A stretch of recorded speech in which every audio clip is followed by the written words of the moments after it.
भाजपाचे जत विधानसभा प्रमुख तम्मनगोंडा रवी पाटील यांच्या नेतृत्वाखाली जत तालुक्यात तब्बल 300 किलोमीटरची जनकल्याण संवाद पदयात्रा काढण्यात येणार असल्याची माहिती संयोजक निवृत्ती शिंदे, बसवराज पाटील आणि टिमू येडके यांनी दिली आहे. स्वातंत्र्याच्या 75 वर्षात जत तालुका मागास का राहिला या विषयाचंच मंथन आणि तालुक्याच्या विकासावर जनतेशी थेट संवाद साधण्यासाठी ही पदयात्रा काढण्यात येणार आहे.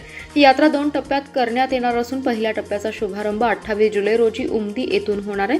पहिल्या टप्प्यात 6 ठिकाणी मुक्काम करून 7व्या दिवशी पदयात्रा जत शहरात पोहोचेल. तिथे भव्य सांगता समारंभ होणार आहे.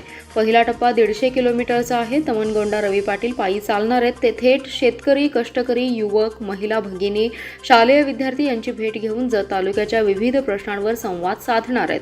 उमदी, हळ्ळी, बालगाव, बोरगी, मोरबगी, जालिहाळ, बुद्रुक, तिकोंडी, संख, लमानतांडा, दडीवरजी, मुचंडी, रावळगुंडवाडी, उंटवाडी, मेंढेगिरी, खोजणवाडी, उमराणी, सिंदूर, बसरगी, गुगवाड, वज्रवाड, एकुंडी, जिरग्याळ, बिळूर, येळदरी असा जनकल्याण संवाद पदयात्रेचा मार्ग आहे.